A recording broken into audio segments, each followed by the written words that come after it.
Hindi ka nakuha. Ang vlog ng magsasakang ito, wow, ang solusyon daw sa mga natuyong puso ng kanyang followers. Marami ang nagugutom kapag iniluluto niya ang kanyang mga inani. Paalala lang po, kanin ang kapartner ng ulam, hindi pandesal. Siya ang hottie farmer ng Alcantara sa Cebu, si Joven. Sinasabi nila na macho daw ako, walang kaarte-arte at saka gwapo daw. Siyempre, nakakapag-motivate din sa sarili. Pero paglilinaw ni Joven, ang kanyang mga patopless online, hindi lang daw for the clout. Sadyang mas presko lang daw magtrabaho sa bukid kapag nakahubad. Madalas talaga ako naka-shirtless kasi sa dami ng trabaho ko dito sa probinsya, nagmamadali ako at saka mainit talaga dito. Napakaswerte ng mapapangasawa mo. Meron namang nakapag-admire sa akin. Nakakapagtaba rin sa puso dahil kakapag-motivate din ako sa ibang tao na dito sa probinsya, pwede kang mamuhay ng tahimik. Si Joven, dating mechanical engineer, bagamat board passer, mas gusto raw talaga niya ang buhay bukid. Unti-unti ko talagang na-realize na ito yung talagang gusto ko pag ninegosyo at saka pagpa-farming. Sinasabi ng karamihan, isang engineer tapos bumalik lang sa probinsya. Bumalik ako dito sa probinsya dahil ito yung talagang gusto ko. Ang kanyang farm life, linag niya. A day in my life as an engineer nga nahimong farmer. Hindi ka nakuha. Hanggang ang kanyang pagsugal sa pagsasaka at pagva-vlog nagbunga. Dagdag income rin. Nakapag-ipon ako ng konti. Si Joven, certified chick boy. Ang kanya kasing ipon, ipinampundar niya ng manukan. Maganda talagang negosyo at saka araw-araw ka nangungulikta ng itlog. Siyempre, pag araw-araw may income. Pero ang kanyang business expansion, hindi raw naging madali. Gigising ako ng 5 a.m. tapos magpapatoka, maglalagay ng tubig at saka vitamins. Iniisip ko na parang lugi ako nito. Akala ko madali lang mangitlog pero umabot pala ilang weeks. Hanggang sa tuluyan na nga itong nangitlog at nangitlog pa. Yung itlog natin na harvest ay may iba't ibang ori ng sizes. So meron tayong small, 210 ang presyo, saka may medium, 220, extra large is 260.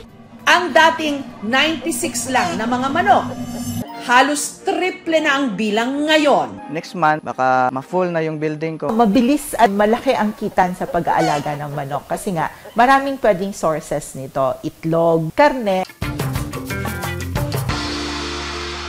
Hello guys! Dahil gumanda na nga ang panahon at ilang araw po na umuulan dito sa amin. Umaani naman ng Heart Reacts ang vlogs ng magsasakang ito. Poging-pogi pa rin daw kasi kahit babad sa init ng araw. Maayong aga sa tanan. Nandito ako ngayon sa bukid. Perfect example daw ng TDH. Talented, dark, and handsome. Siya, si Pau, ang Bukid Bay ng Sibalom Antique. Bata pa lang, batak na raw talaga sa mga gawaing bukid si Pau. Elementary pa lang ako. Ito na yung buhay na namulatan ko. Tingnan nyo to guys, isang puno lang to, bubunutin natin.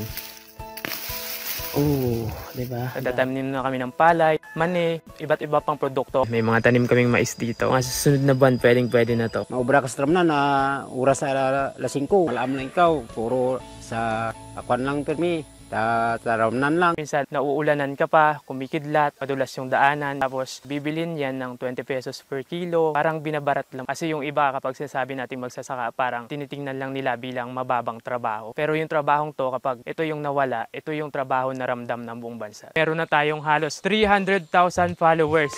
Waiting for you po kung kailan ready ka ng asawahin ako. Natutuwa din ako sa mga tao kasi minsan yung mukha ko yung napapansin nila, yung pangako daw, kapag nag-side view daw, ding-dong Dantes. At ang followers niya, hindi lang daw nabubusog ang mga mata.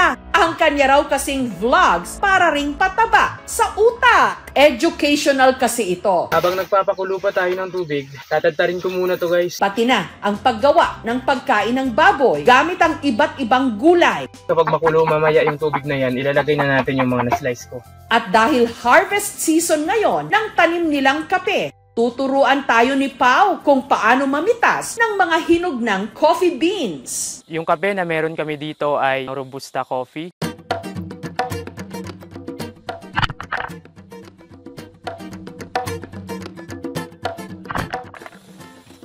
Kapag in season, maraming mapupuno nito at kaya mapuno ang isang sako. Abot ng 150 per kilo. Isa sa pinangarap ko bumili ng lupa para naman may lupa na kaming masasabi kong amin na talaga.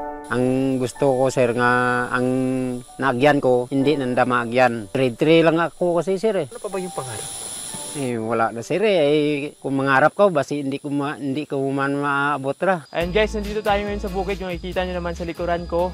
Yan yung taniman namin ng palay. At sa mga nagtataka kung bakit tila natural sa binata ang magturo o mag-demo sa kanyang vlog, yan ay dahil si Pao, isa rin palang lisensyadong guro, ang pinakaunang college graduate sa kanilang angkan.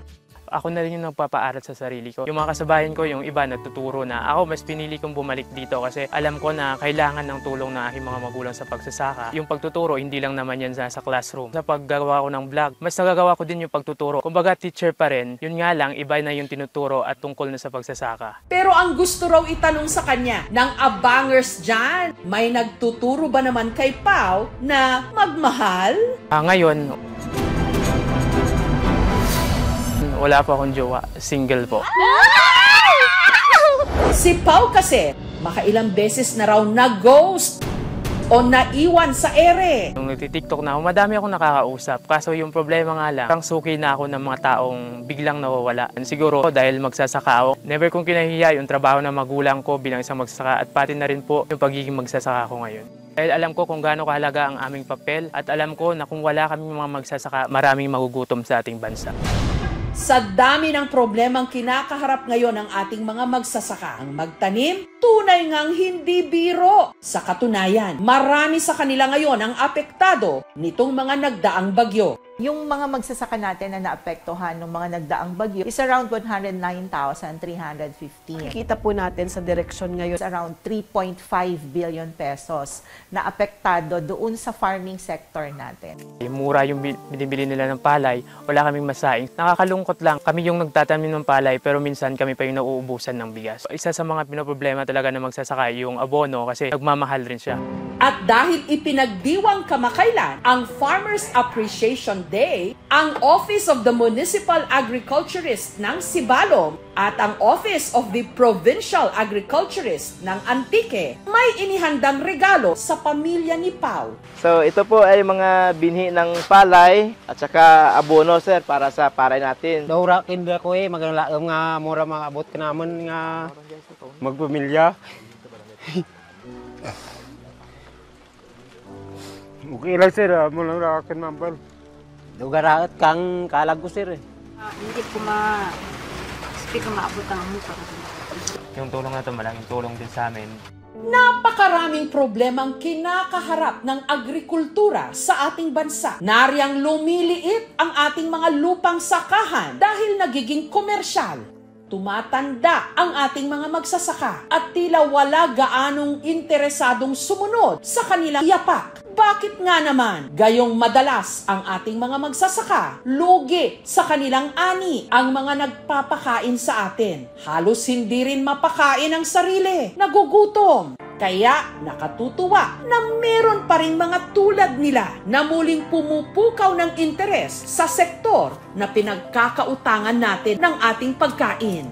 At ang mga nagsisikap na magbungkal ng lupa, trabahong marangal. Kaya sila, kahanga-hanga, dapat bigyan ng respeto at pagsaludo.